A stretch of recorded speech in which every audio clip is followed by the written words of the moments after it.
Good morning. I'm Carrie Richmond with the Business Report, and I'd like to welcome all of you to the Business Report's Influential Women in Business webcast. We are honored that you've joined us for a conversation about resilience. Today, we hope to bring you some key insights and wisdom from some dynamic women in our community as we navigate the challenging world we're all working and living in. Before we get started, I want to thank our sponsors, B1 Bank, Mercedes-Benz of Baton Rouge, Blue Cross Blue Shield of Louisiana, Keen Miller, and Skincare Aesthetics of Baton Rouge for making today's program possible. As a matter of fact, great partners are going to be bringing the 2020 Influential Women in Business virtual event to our community today at 11. Hopefully all of you can join us live at 11 on Business Report's Facebook page. Now it's time to introduce Business Report's editorial director, Penny Font, who will moderate our discussion this morning. Penny? Good morning, everyone.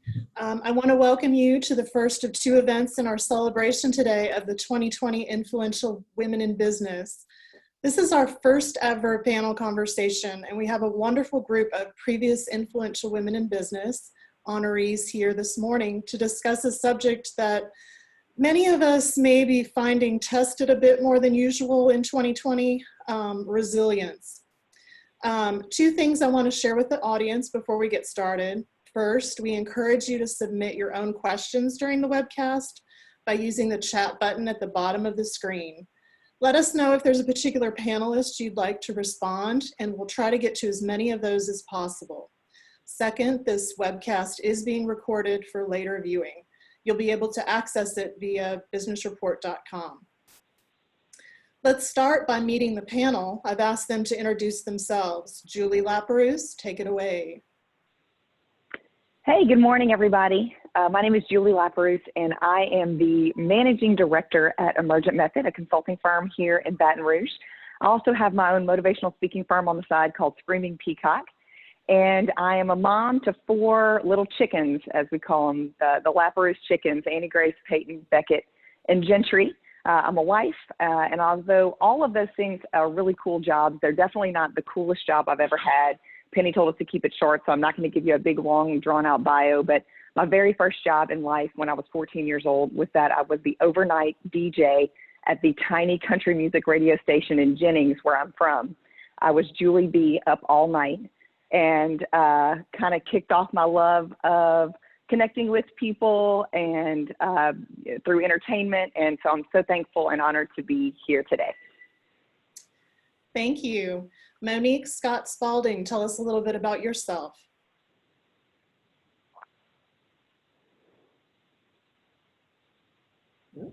Let's go ahead with Angela Zarang. Good morning. Thank you, Penny. Thanks for having me today. So I am Monique Scott Spalding. I'm a Jana King franchise owner. I am all Penny, can you hear me? Mm-hmm. Yes. Okay. Sorry. So Monique Scott Spalding, a Jana King franchise owner, an education advocate in the community. And one fun fact, 2 continents and states. So as soon as COVID is over, I'm ready to travel. I can appreciate that. Angela, let's hear about you. Good morning. I'm Angela Zarang. I work with ExxonMobil. I'm currently the plant manager at the Baton Rouge Plastics plant. I've been with Exxon for 32 years. I can't believe that. All here in Baton Rouge, the different manufacturing facilities. I'm a chemical engineer from Tulane University, but I'm an LSU mom, so y'all can forgive me that. My 2 boys, Wesley and Dylan, both attended LSU. My husband David and I moved here to the Baton Rouge area all those years ago when I joined Exxon, and we never left. Happy to be here today. Thank you. We appreciate it. Kim Ginn. Sure. Good morning. My name is Kim Ginn. I'm the general manager here at Laparous Baton Rouge Hotel and Casino. I've been in gaming for 26 years this week, actually. I really grew up through marketing, and I've been general manager at this property the last 2 years, but I've been involved with this project since day one as vice president of marketing, then AGM, then GM. I am a graduate of LSU's School of Mass Communication, or I'm old enough that it was the School of Journalism at that time. And my greatest accomplishment is my husband. We've been married for 24 years, and our 2 children who are 18 and 21, both LSU students. Well, congratulations on the 26-year anniversary this week. Thanks. Dima Gowie, please tell us about you. Hello, everyone. I am Dima, and I am a leadership consultant and an executive coach.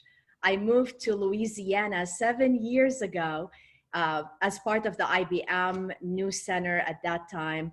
And then after 2 years, I decided to resign and start my own consulting company. But I also decided to stay in Baton Rouge because I love the community and I felt so connected with it. So throughout my work, in addition to the consulting and the speaking and the motivating work, I also started the Leadership on Lattes. That's the women group that I have in Baton Rouge. And to me, it's hilarious because my work initially was supposed to be focused on women empowerment and advancement of women in leadership, but men started reaching out, wanting me to coach them, or their wives would send me an email and they would say, I need you to coach my husband. So it's been wonderful. Now I am a human empowerment of everybody, and I'm excited to be here. I'm excited to be in Baton Rouge. That's wonderful, Dima. Thank you so much. And thank all of you for being with us this morning. All right, let's dive right into the questions. I don't think I'd get much argument that we are experiencing a period in history that really challenges resilience for many of us. People I know, especially young people, are really struggling with all of the events unfolding. Dima, can you share how 2020 has impacted you personally and how you are managing and helping others get through it? Well, I'll do it visually. So like, it has been intense in so many different aspects, because in addition to the pandemic and the effect on the business and everything we're experiencing, somehow this year has been having a lot of things related to my family as well. So constant back-to-back family emergencies, and I'm in Sedona right now because my uncle is in the hospital. So I don't know what's up with this year. I remember I was waiting for it for a long time. So what this year is teaching me is to adapt, because many times we have a goal, we have ideas of how our year or life should look like, but I learned the hard way that I just need to constantly keep adapting, be more like a water instead of being like a rock, to change my shape and my direction depending on what is needed. So that has been the biggest lesson, and to not have expectations of how things should happen and what I should do next, because I need to expect that it may need to continue to be this way throughout the year. Hopefully 2021 will be better. Thank you. Anyone else have something they want to share on that subject, how 2020 has been for you? Okay.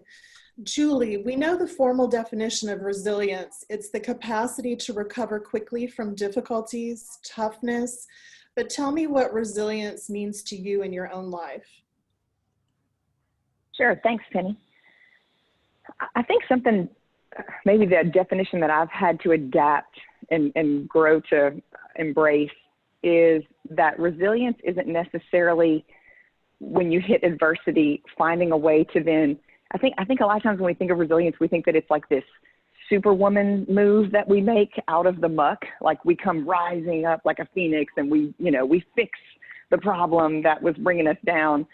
And I think that, our day-to-day lives are so much less theatrical than that. And sometimes the resilience is not taking some dramatic move up. It's just taking the next step forward and being comfortable and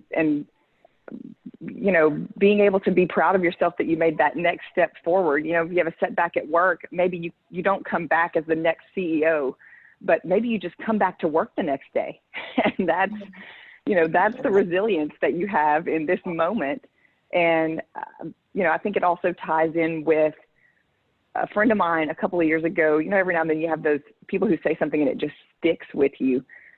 She said, I think it's so important to appreciate what season of life you're in at all times, and that something, things that are really important to you, while your very deep down core beliefs might not shift in value, there are going to be things that take turns being more important. And I think sometimes when we hit those moments of adversity, it's because we're in a shifting moment in our lives, whether the world is forcing us to shift or we are just switching seasons. And it's disturbing, and it's hard for us to figure that out, but identifying, okay, well, what season am I going into? And whether it's like a decade or a week, what needs to be most important right now, and how can I take one step forward in that direction? I love that perspective, one step forward. Monique, what about you? What does resilience mean to you in your life?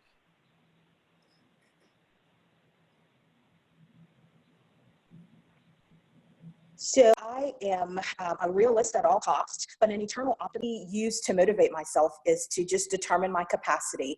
And capacity changes, right, depending on what's going on in the moment. And so as I define and redefine again my capacity, it's just important for me not to, and it requires a reboot or a restart.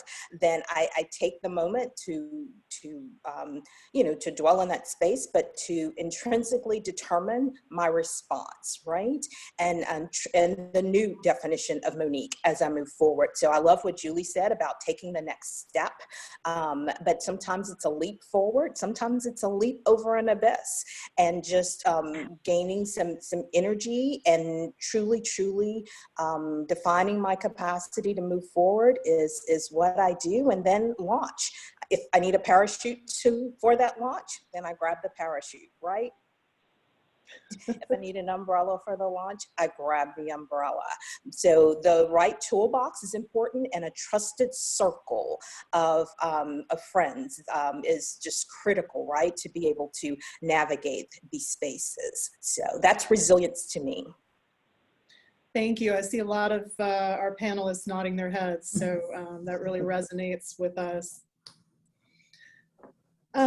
Angela, give me a couple of anecdotes illustrating how resilience has helped you get to where you are today, both in personal and professional life. So there have been lots of opportunities over my 32 years with ExxonMobil and my 30 plus years with my husband to have to demonstrate some resiliency. I think I'll go all the way back to college for my first example. So I mentioned that I'm a chemical engineer from Tulane University. I went off to Tulane on a scholarship from the engineering school thinking I was fully prepared. Walked into my first calculus class, never having taken calculus, with a professor who I will say was not the best. And immediately my balloon was totally deflated. I had no option though, because failing calculus or dropping that class or changing my major was not an option. I was gonna stay at Tulane, I was gonna stay in engineering. So I rolled up my sleeves, looked around, I met one of my dearest friends to this day in that class, and she taught me calculus. I did fine. I made it through, I didn't change my major, I didn't leave in week number one. But it was a rude awakening to the real world, I'd say. So first opportunity to kind of recognize you draw from your own strengths, but you also lean on those around you, right? So, and that's really kind of been the theme. When I arrived at the plastics plant, I started here as an intern. And so it's really kind of cool to be back as the site manager all these years later. But when I first arrived at Tulane, it was very similar, or to ExxonMobil, it was similar to arriving at Tulane. I thought I was ready. I graduated in chemical engineering. I knew what I needed to know. And then I realized when I arrived here, I knew nothing about the workings of a plant. And the guys at the Baton Rouge plastics plant just took me under their wing, and I literally grew up here.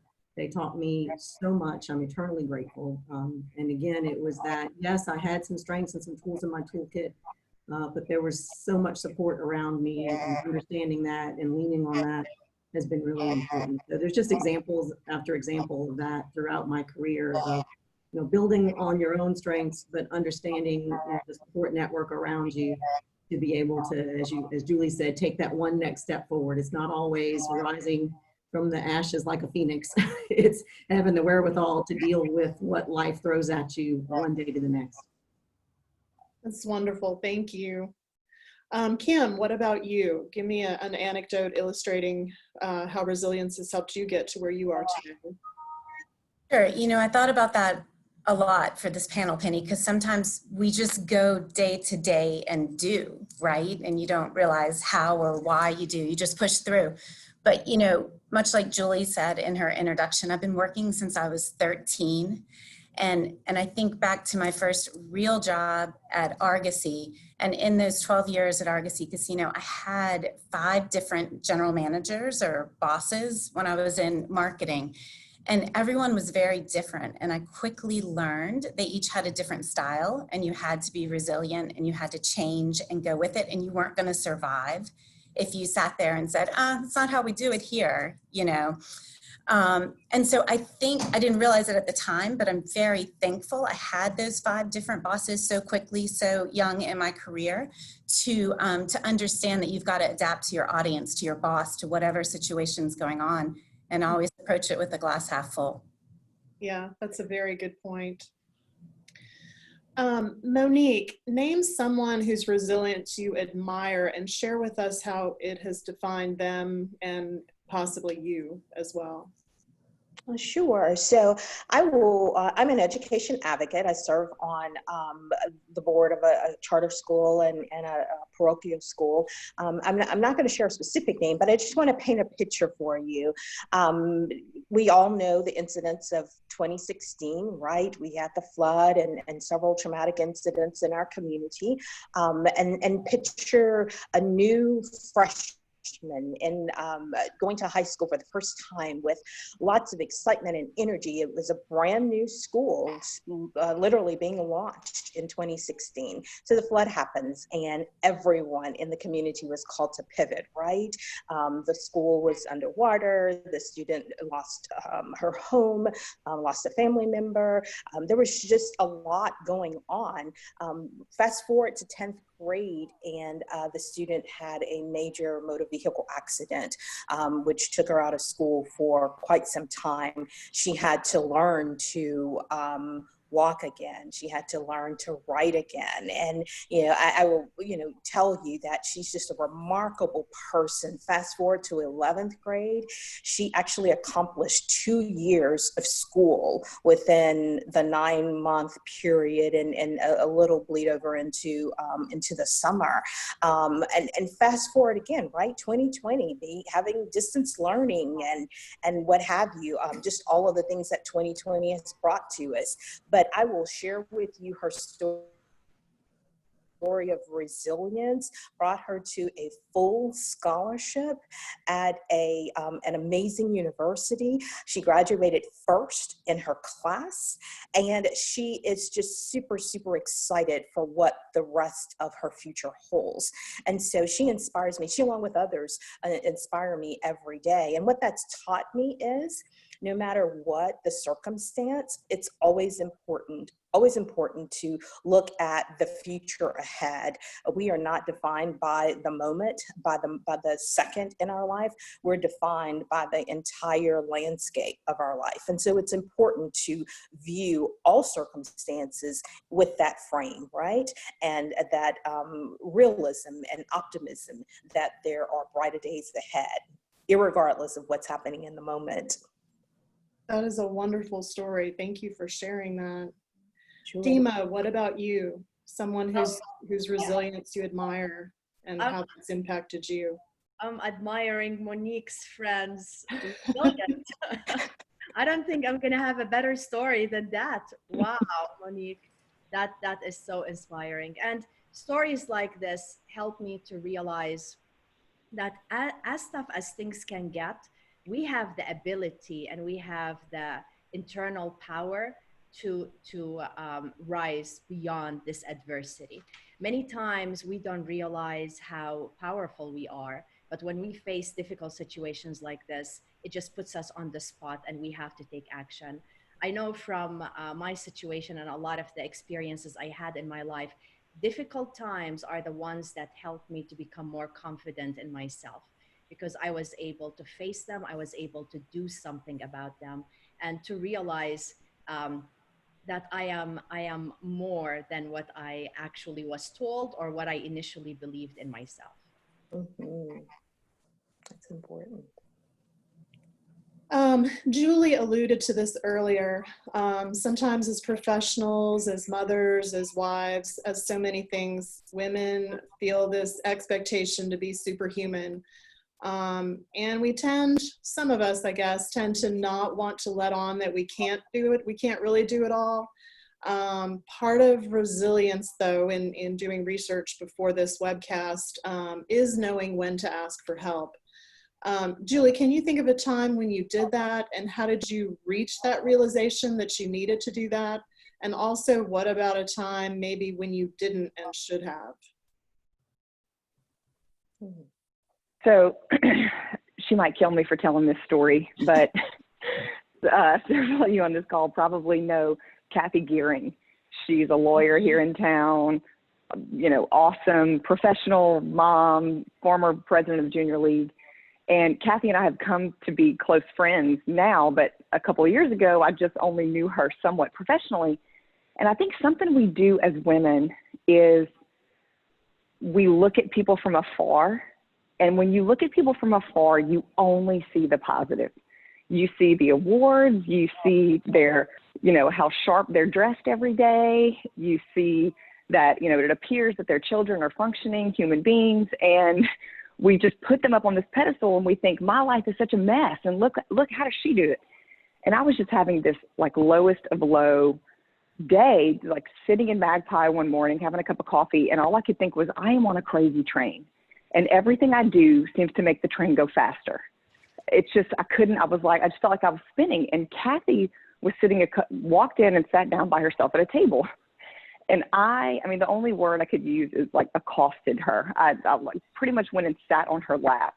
I mean, this was pre-COVID, so it was totally acceptable to sit on people's laps at coffee shops. So, but I went up and I was like, Kathy, I don't even know you that well, but I respect you so much. And I just think you have it together, and I am losing my, what am I doing wrong? And she reached across the table and she held my hand and she goes, Julie, we're all losing our, but some people have better eye cream. And I was like, that's it?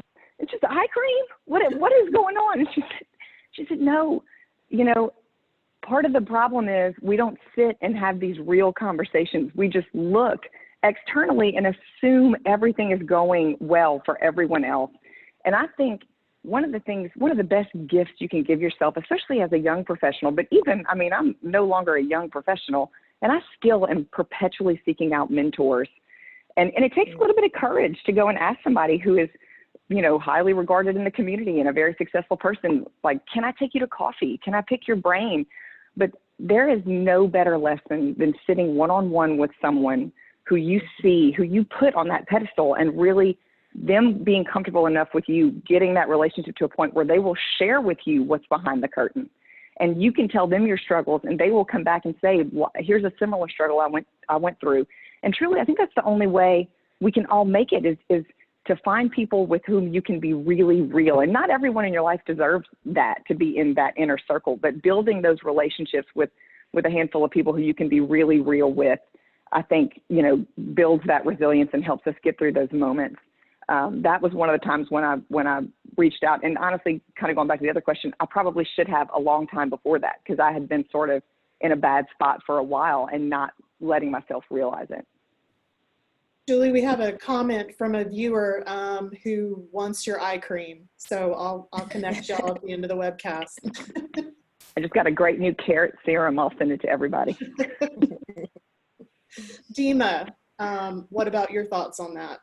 Yeah, I love everything that Julie said, and I struggled most of my life to ask for help, because a big part of it was that I didn't want to appear like I am not smart enough, and in my situation there's that language barrier too. So many times things are normal to people. It's easy for them to understand that is not the case for me. But in my situation, the last, I want to say 5 to 6 years, somehow people started showing up in my life and just offering their help. So I would ask for something small and they would do it and they would be so generous and kind. And that gave me the encouragement to ask a little more, and they would do the same thing. So to me, it really didn't happen internally. I'm just lucky that people showed up in my life and were so generous with their time and their knowledge.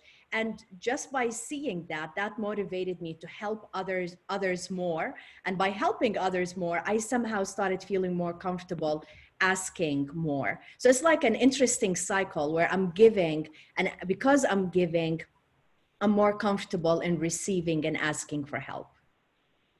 Yeah. Another comment from actually Rose Hudson, who is on with us this morning. Good morning. Who says that the authenticity that we're talking about is a key component of resilience. So, so that's resonating with our viewers. Several comments about that. Angela, how would you weigh in on that?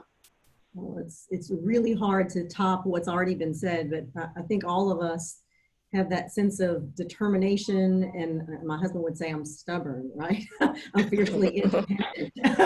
So it's hard sometimes to step back and recognize I'm in over my head here, and for my own health and the sanity of, you know, my family and the people around me, I need to lean on that network. And I have definitely gotten better at that over the years. I could tell you some pretty embarrassing stories about times when I didn't, and afterwards realized, oh man, that was just foolish, right? And it's, you know, what's helped me to step into that space is really to recognize that people genuinely do care and want to help. And being able to open yourself up to that, being vulnerable, right, is something I'm getting better at over the years. Not much more to add. Okay. Kim, are there ways that you have focused on cultivating your own resilience, and how have you done that, and how has it helped you both personally and professionally? Sure. I think, you know, definitely focused on it, but I think I'm just lucky that I kind of do wake up every day glass half full, and as bad as yesterday was or whatever's going on, I'm thankful for the day ahead of me. You know, I'm lucky enough to work at a place where there is excitement and energy every day, and that's why I've always loved it. You know, you can do meetings in your office, but then I can go walk on the floor and see our 900 team members and our guests, and that just gives me an energy. So I think in my case, it's my industry, and I know that that doesn't help everyone on the call, but in my case, it's my industry that constantly makes me resilient and energized, because, you know, we'll work weekends too. And look, you don't want to get showered at 4 o'clock on a Saturday afternoon and leave your family and come in. But once you get here, there's an energy and a power that it goes by like that, you know, and you're immediately energized. Thank you.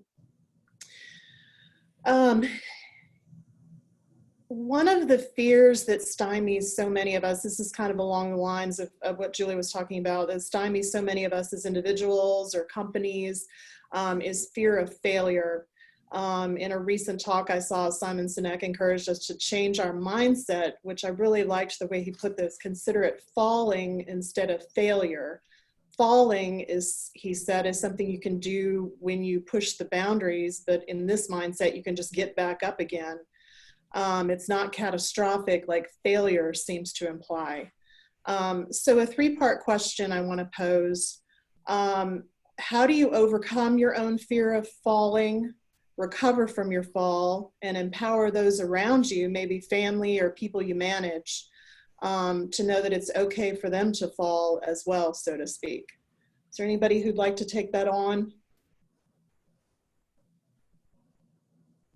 Dima? I'll jump in. Yeah. Oh, you want to go, Julie? Otherwise, I can go. So I don't think we will ever conquer this fear. So in my opinion, anyone who goes out there and talks about in a motivational speech that we will not, you should not feel afraid, you should do the things that you want to do. It's important to take action, but also to realize that the fear will always be there.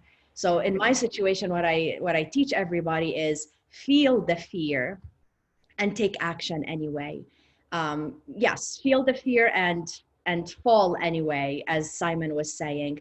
But anyone who would say you should not be afraid, I think that person would be giving us wrong information, because it's part of being a human that we are going to be afraid. And the fear of failure is something so important, like something so deep in all of us, because it's related to our image. It's related to how we're perceived by others. It's related to our confidence. It's related to so many things. So my tip is feel the fear, touch it, taste it, see it, do all of that, and take small, tiny steps forward. You don't need to jump. You don't need to take huge, terrifying steps. Small, tiny steps forward, because with every step, and I know in my situation, I'll gain confidence, I'll feel more comfortable, and take another step. Julie, what would you add to that? Well, very similar to what Dima was saying, and also along the lines of Simon Sinek. A book that I've read that I really like and I think is applicable to the situation we're in right now is called The Dip by Seth Godin. And what it talks about is identifying if you are in a slump or a toxic situation. And I think that's an important piece too, that some of us don't realize. Our moods are going to change, and we're going to be more invigorated by work or not. Sometimes we're more invigorated by our family or our community engagements, and then sometimes we're not. And being able to identify when I'm just in a little bit of a slump versus this is a bad situation that I need to actively change, I think is really important. And I think something that's been tremendously helpful for me in that area is, and I jokingly say this about my best friend all the time, having really good friends around you who love you and are a little bit mean. And I say that maybe not a little bit mean, but are willing to be honest with you and say, you know, hey, no, Jules, this is a bad spot that you're in and you need to change it. Or to say, hey, I love you, but you're being kind of a wuss. Like, go get a good coffee and like tackle your day. You know, I think sometimes we have trouble distinguishing between the two. And it's good to have, again, that we keep going back to this, that support system and that network of people who are willing to be honest with you, but you know, it's out of love. Yeah. Monique, anything to add to that? Sure, I'll just add a couple of things, and what the women have said is just amazing. But I will say embracing fear, I think, is important, right? Because in that fear and in embracing it, you become a stronger person, right? And so sometimes we have to, you know, grab the cape and grab the crown and become a warrior woman and, you know, just kind of move forward. I guess the best advice I would have is to plan, right? And lots of times when I'm a process person, and so when we put pen to process there, that fear related to only one part of the obstacle that we're facing, and that plan gives me comfort, right, to move on. And I'll echo what Julie said. You know, I call one of my best friends, one of my entrusted circle, my mirror and my conscience. And so sometimes I need her to be the mirror, right, and you know, just say, okay, Monique, this is what I see. I'm not sure what you're seeing, but let's move forward, right, because this is reality. But sometimes I need her to be the conscious, right? The conscience. It's just important to be able to, you know, move forward and understand that this is where we are. You are looking at this with this lens. Let's broaden the lens, or let's make that lens a little bit smaller so that you can, you know, move forward. So I'll offer that as a little bit of advice. That's awesome. Thank you. All right, question from a viewer. Who is your go-to lifeline? This is kind of along the lines of what we've been discussing. Can you share who your go-to lifeline is? Angela, I'll put you on the spot. Put me on the spot. It's okay. It's my sister. She is everything. She's that mean friend that Julie spoke about, who will sometimes, you know, flatter me to death, and other times tell me, get over it, Angela. It's time to move on. And she's the one that I talk to Tanya almost every night. On the drive home, I have a decent drive home, so hands-free, of course. We'll chat about the day, what's going on. She's a teacher, going through an awful lot in what we're dealing with in the world today. Has some health issues she's managing as well. So I try and keep her from going off into cyberspace over the concerns she's got, and she keeps me grounded too. So we've been through a lot together, obviously, and I love her to death. She's my go-to person. Thank you. Kim, what about you? Yeah, I would say it's a combination of my husband and my dad, who are pretty much the same people. You know, they say you marry your dad, and I'm pretty sure after 24, almost 25 years, I did. But, you know, my dad is 78. We have a standing conversation every Thursday morning at 6:35 a.m., which just shows how type A we both are, that it's not like 6:30 or 7, but that works for me driving back from the gym, and he makes himself available. But, you know, he probably knows every person I work with and every work situation. And, you know, he was who I always watched working constantly when I was growing up. And, you know, once he said to me, gosh, I feel like I was never there. I was traveling for work. I was working Saturday mornings, but that wasn't a problem. That was all I knew. And it set an example for me of how you did work. And so I talk through with him and my husband, just any kind of situation all the time. Great, thank you. Julie, what about you? I would say mine's a village. And I think that's another piece. I think sometimes when people are going out and looking for like mentors in particular, they feel like you have to find one person who can mentor you in every aspect of your life. And I have found it to be so much more fruitful to find people who I admire about very different specific things, you know, men, women, people who are my age, people who are, you know, trod the path before me. And so if I'm having a question in a specific area of my life, I will go to that specific person and reach out and seek their advice. And, you know, and I might go to 2 or 3 people to hear those different opinions before I fully form what I'm thinking and my next move. And that has been, I think, professional networking. We keep going back to this, you know, making connections. And I think that's probably the thing that has been the hardest for a lot of us over the past couple of months is we're also Zoom fatigued. And, you know, we want to sit across from someone at lunch or have a glass of wine and have those good conversations. It's just been harder to do lately. Yeah, absolutely. We have another question from a viewer. What is a saying or quote that helps keep you centered and gives you perspective or inspiration? I know that's kind of putting you on the spot. So give that a little bit of thought. Monique, do you have anything off the top of your head? I guess one thing that gives me motivation to just view through different lenses and dream about what the future can be is. And I'm not sure who authored this tweet at an organization, not as it is now, but as it could be in the future. And so I look at that personally, right? Who I am today may not be who I am 3 or 5 years from now, purposefully or unintentionally, quite frankly. And so it's just an opportunity to motivate. And when I look at my business as well, I imagine what it could be in the future. And there are many, many steps in learning to pivot and always remaining relevant to the industry, but resilient is important as well. I'm going to pose this question to the panel generally, and I'm hoping one of you will jump in and and respond. Even the most resilient women sometimes struggle with salary negotiation. Some of the research I've done, women face unique challenges on this point, beginning with the fact that we're often viewed as unlikable when we do that.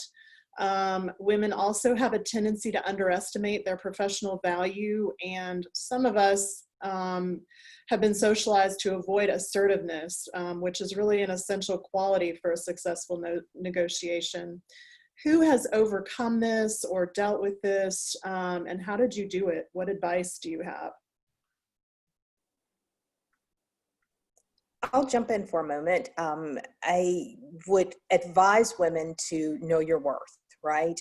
To know the industry, to know the value that you bring to the company, to know the capacity of the company, the needs of the company as well, doing the research and creating a space where your value is shared not only with your immediate boss, but with the C-suite. And if you're in the C-suite, with the CEO of the company, with the board as well, I think is important. I think people should see who you are, truly see your work and intrinsically value it. But that starts with you knowing your value, right? And being able to share that. Knowing the industry more than just your part in it is critical. And so when you are assertive enough to ask for more responsibility, to ask for a raise or what have you, you have the data, you have the metrics of how you have impacted the company,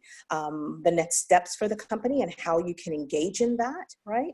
And the industry and how the industry values what you bring to the table. That's great information. Thank you, Monique. Penny, I want to add to that. So many times when we talk about negotiations, we're talking more about salary negotiations.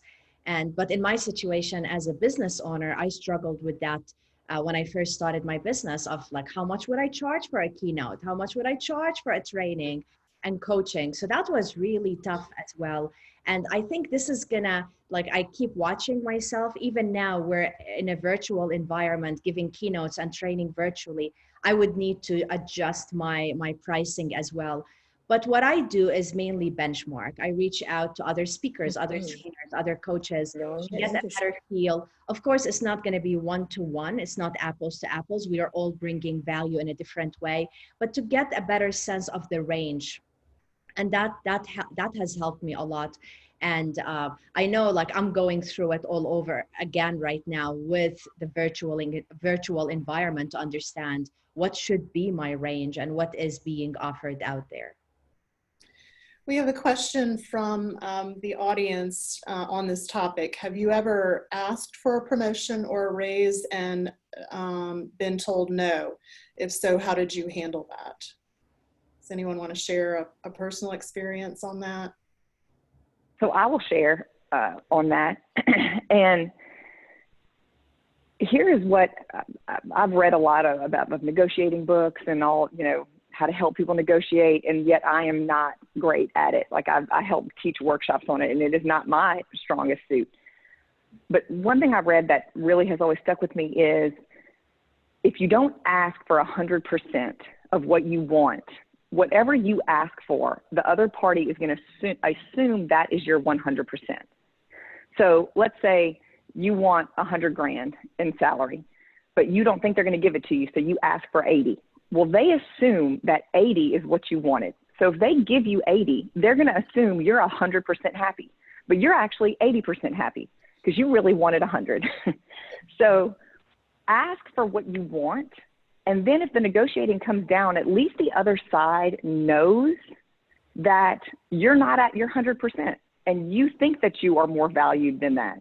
And actually, when I had the conversation, and this goes back to what Monique was saying, was dead on, knowing the capacity of the organization you're in, what salary ranges are there, because maybe the industry pays more, but the company you're going to isn't as big, or they have a bigger benefits package than salaries. And, so you have to factor all those things in. But, I told the person that I was negotiating with, look, I'm swinging for the fences here, and here's what I'm asking for.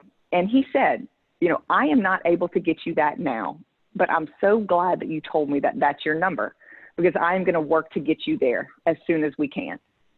And we did. And so that, to me, I at least left the negotiating table feeling like I hadn't, I wasn't walking with my tail between my legs. I was proud that I had asked, and it's hard. And I had that terrible feeling in my stomach.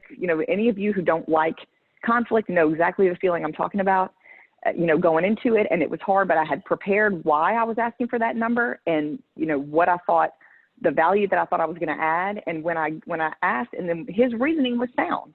And so, but now, but then like after that, we were in a much better place because we both knew where each other was. That's great information. And I do, Penny, want want to go back and answer your question about the quote that has been, whatever quote is inspiring people right now. My quote of Corona quarantine world upside down has been a Teddy Roosevelt quote, which is, do what you can with what you have where you are. And I think that is essentially the baseline of resilience. Don't compare yourself. Don't think what I could have done 6 months ago or what I thought I was going to accomplish in 2020. Do what you can with what you have where you are. Great, thank you. Angela, as you know better than any of us probably, women still make up less than 30% of the manufacturing workforce. But here in South Louisiana, we have a unique concentration of women in leadership positions. You and as well as Gloria Moncada, whom we'll honor later this morning as one of our 2020 Influential Women in Business, are both in top roles at Exxon. Talk to us about your experience in your role and share with us your thoughts on the barriers to more women getting into manufacturing. It's a great question and comment. Look, the industry and our company has changed a lot over the years, and it's a fantastic time for women in manufacturing. A lot of the historical barriers are being broken down. I mean, you look at our technology advances that allow us to be more flexible in how we work, where we work, when we work. Our policies have advanced and evolved. Clearly, I am rarely now the only woman in the room, and that's a wonderful thing, right? So it's fantastic to see the contributions, the diversity of thought and perspective on our teams. It's a great time to be a woman in the manufacturing world in our industry. And we've made a lot of inroads from our technical and engineering and managerial workforce, that is clear. I would be amiss, though, to not say that we've got room to go in growing the number of women in our manufacturing organizations, in our operations, and our mechanical teams. And that is one of my goals at this part of my career, is to change that. No doubt, the barriers there with the rigidity of the schedules, those are real. Those create some different hurdles. But there are some wonderful examples of women who are making it work. They have true resilience. They built those networks. They're able to bring their talents, their unique perspective, and the rewards of those jobs are fantastic. So we're partnering with folks from the K-12 school system, Baton Rouge Community College, ABC, and other trade schools to really grow that pipeline, that diverse pipeline for our operations and mechanical workforce. Because again, if you've got a strong foundation in STEM, if you've got the willingness to work hard and to learn every day and to show and develop grow your resilience over time, these jobs are fantastically rewarding. So my mission to grow that. Great, thank you. Kim, I want to shift a little bit to a management topic. What are your secrets for ensuring your team doesn't get overwhelmed in terms of, encouraging them to have resilience? Yeah, it's a tough one, right? I mean, there's so much we're worried about right now, and it's such a different world, and it's what everyone else is worried about. We're worried about the economy and what that means for business. We're worried about keeping our team members and our guests safe. I'm worried that my team members get fatigue on the cleaning and the mask, and they stop doing as good a job as they've been doing every day, because it's going to be with us a long, long time. And we see every day how much longer it's going to be with us. And at the same time, to your point, Penny, I worry about, okay, we're talking about masks and we're talking about cleaning, but we're not talking about customer service and having fun and things we used to talk about. So that's on the forefront of my mind and my leaders' mind. And I want to keep not only my team members, but my leaders resilient and engaged too. And Dima's on here. I called Dima last week and we did a Zoom call, and I said, look, help me. Can you do Zoom with our leaders? What if they get fatigued from all of this and we're not focusing on the right things? So I think it's just constantly looking for ways to keep them engaged. This afternoon we have, I would say, a director's meeting, but it's a director's call now, unfortunately. And I have the Energy Bus for them, which is a John Gordon book, and and you guys at the Business Report brought John Gordon earlier in the year. I guess it seems like a lifetime ago, but I think it was earlier this year. And so I've ordered copies of all of that for them and the workbook that goes with it, anything I can think of to keep them engaged and focused in a time that's really hard to operate in. Thank you. Is anyone else dealing with that right now? Well, I think we probably all are. Yeah. There's not a whole lot I want to add to what Kim said, but I think having true alignment on our intent, what is our objective? What is the mission? What are the most important things? And it should always start with the people, right? How are we affecting our people, taking care of our people? How do we then take care of our business? And keeping that front and center is really important. And it's easy to get lost in the activity, the actions we have to take. It's a real challenge, right? To inspire ourselves, right? To keep that first and foremost in our own minds, so that the actions we're taking every day are aligned with that intent, and that intent is clear all the way through our organization. I think that's important for all of our leaders to keep in mind. Thank you. We have another question from a viewer. As a young businesswoman, she's struggling with the balance of getting it all done. We've all been there. She's wondering if you could share a day in your life, an actual schedule, how you balance spouse relationships, family, staying healthy yourself, mentorship, staying in touch with friends. Do you have a secret to getting it all organized? Julie, I know you, as the mother of 4 girls, have written some fantastic columns for our newsletter, The Network, about trying to find that work-life balance. How do you do it? I mean, when I get that question, how do you do it? How do you do it all? I mean, my answer the past couple of years has been with varying degrees of success from day to day. And I think anyone who feels otherwise is probably lying, because, some days you're the rock star. We were joking with Dima about this before the call. You're on top of the laundry. You match all the socks. And then some days you leave a kid at school, or you are, think that you're off for the day and you forget about that last call that you were supposed to jump on, and you're getting all the text. And, and I think it would be very disingenuous of me to say, well, this is how you have it all together, because no one has it all together. And I guess that's maybe the first piece is, figuring out what you mean when you say, what does success look like? There's an exercise that I do in a lot of my trainings with these values cards, and it's like 80 different values, and you have to sort them into very important to me, not important to me. And then you take the very important to me ones and you have to cull it down to just 5. And it's so difficult for people. I have people cry doing this activity at a team building training, because they all of a sudden realize that they're trying to prioritize 30 things. And you can't prioritize 30 things that's incongruent, and I think going back to the seasons of life, like what season of life are you in and what is most important? And how do you also, if you are in a season, which it sounds like whoever asked this question, where you are pouring out a lot, are you doing at least something to pour back into you? Like I got up and ran this morning before this because I was a little bit nervous, which is funny because I speak all the time, but went and, got a workout in, and then I go sit, even during quarantine, I would go to my best friend's house and sit in her yard, like 30 feet away from her, not just 6. And we'd drink a glass of wine and visit.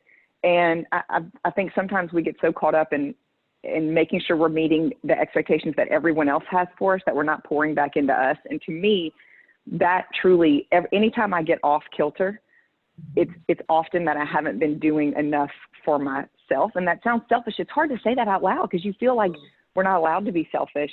But that's something that I think, the whole put your oxygen mask on first. Mm-hmm. Okay, thank you. Penny, I would like to add to that. So I don't have children, but I have a lot of coaching clients that have families and spouses and children. And what I see is the sense of perfection.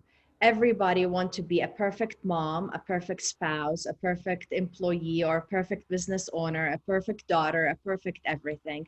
So we just need to look into that, because you're not going to be able to be perfect in every single aspect in your life. And the topic about work-life balance comes up in every single panel I'm on, every single speech I give. It's an issue that all of us women, we experience. And now with more men also being more involved in the family, I'm hearing the same from my male coaching clients too. So we just need to reset our expectations of perfection. Are we trying to be perfect in everything? And do we need to readjust that expectation from ourselves? Well, and one last little follow-up to that, Dima, too, like knowing that just because you're not doing something right now doesn't mean you can never do it. You know, like I love being really involved in my community, being on boards or being engaged in nonprofits. But right now, today, my nuclear family, my parents need a lot of help from me. And I have 4 little kids. And I can't give to my community in the way that I want to right now, but that doesn't mean that I will never be able to do that. And so at some point my season will shift and I'll be able to get back engaged in that in the way that I would like to. But right now I can't. And I think that was a big kind of turning moment for me, was realizing that just because I can't do something now doesn't mean I can never do it. Yeah.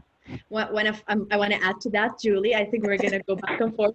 I always recommend for people to think of 4 things. One, with everything you have on your plate, identify what do you really need to do, what do you need to delegate, what do you need to pause, which is similar to what Julie is saying. You pause it right now, and what do you need to delete? Maybe there's things you really, really want to do, but they're not important, not urgent. You just need to delete them. So think about it that way. Put everything on your list of to do and think about it.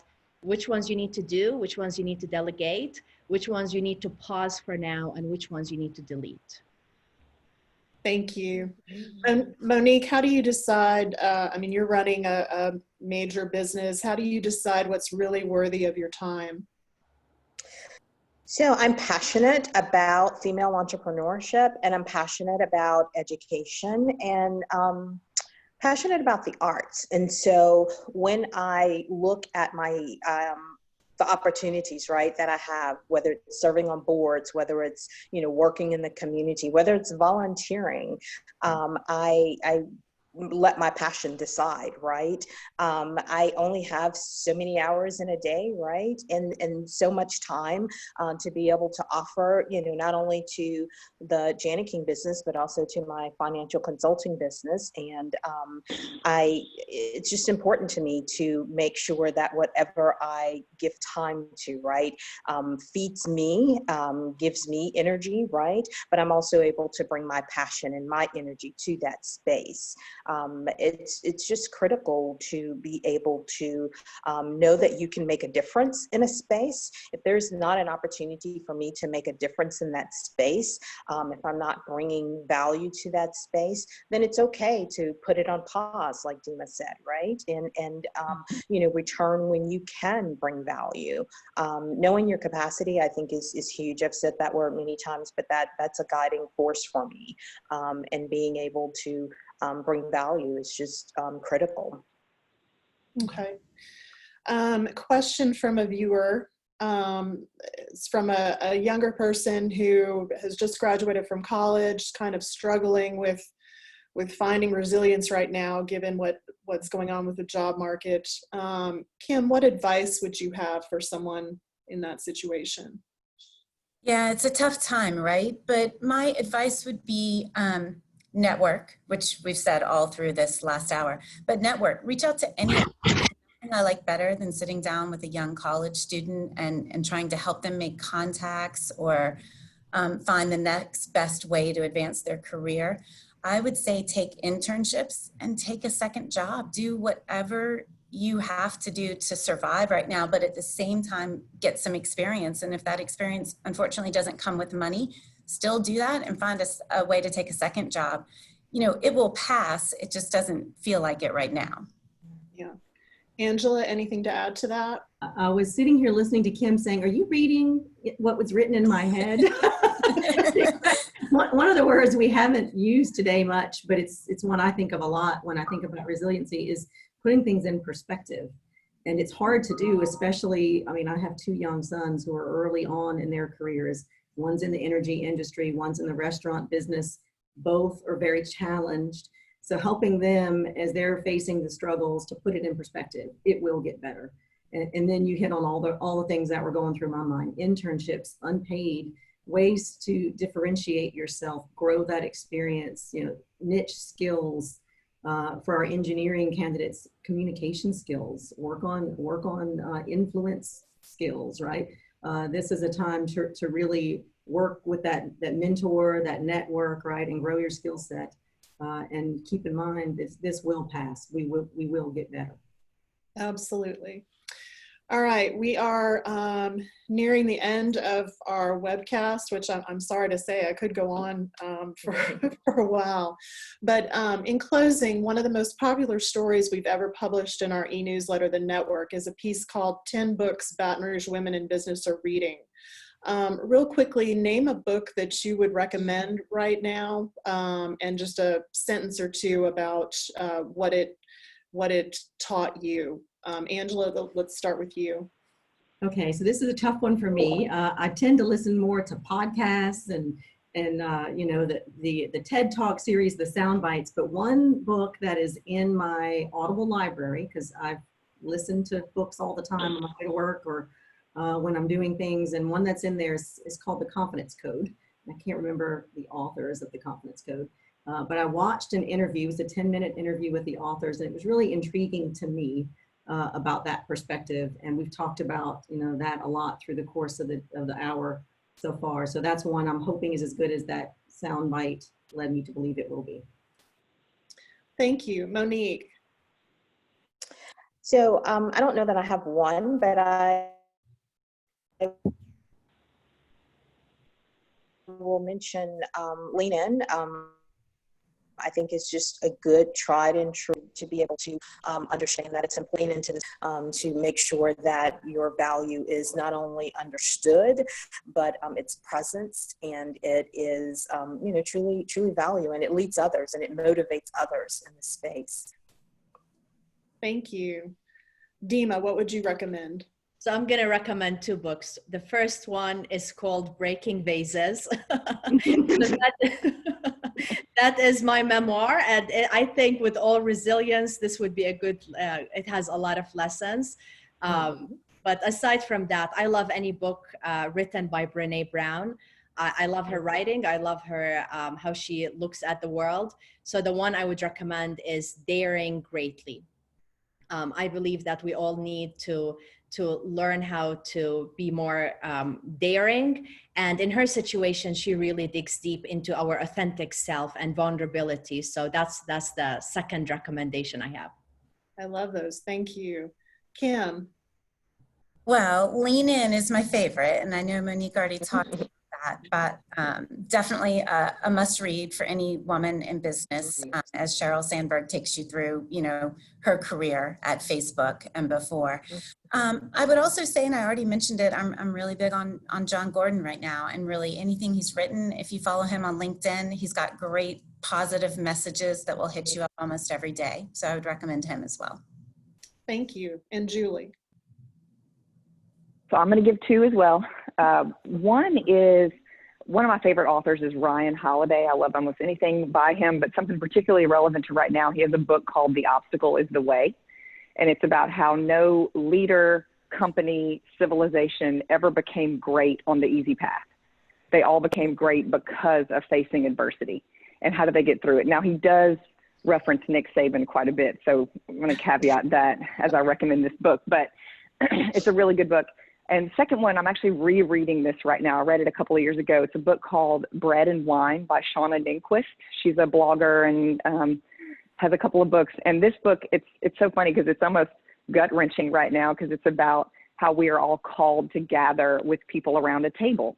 And that is the essence of humanity and every civilization, and any good thing that comes out of humans is because we gather around the table together and connect.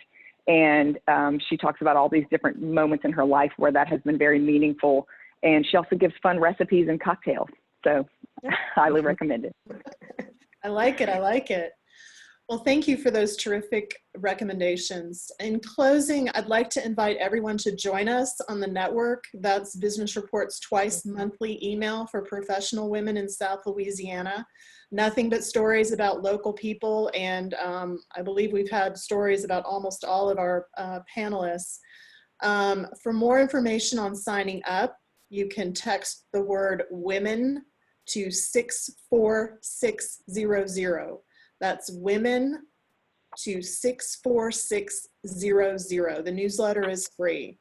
I also want to invite everyone to our celebration of the 2020 Influential Women in Business. That's just 90 minutes from now in a live stream event. If you haven't already registered, you can go to businessreport.com, scroll down a little bit to find the logo with a link to attend on the right. I want to sincerely thank our panelists for sharing their time and expertise this morning. Laparous Baton Rouge Vice President and General Manager Kim Ginn, Jana King of Baton Rouge franchise owner Monique Scott Spalding, ExxonMobil Chemical Baton Rouge Polyolefins Plant Manager Angela Zarang, Emergent Method Director of Training Julie Laparous, and author and leadership coach Dee McGowie. I also want to thank our audience for joining us today for this webcast. Y'all submitted some terrific questions, and we appreciate you joining in the conversation as well. On behalf of our sponsors, Keen Miller, Mercedes-Benz of Baton Rouge, Blue Cross Blue Shield of Louisiana, Skincare Aesthetics of Baton Rouge, and B1 Bank, everyone have a great day. This concludes our program. Thank you.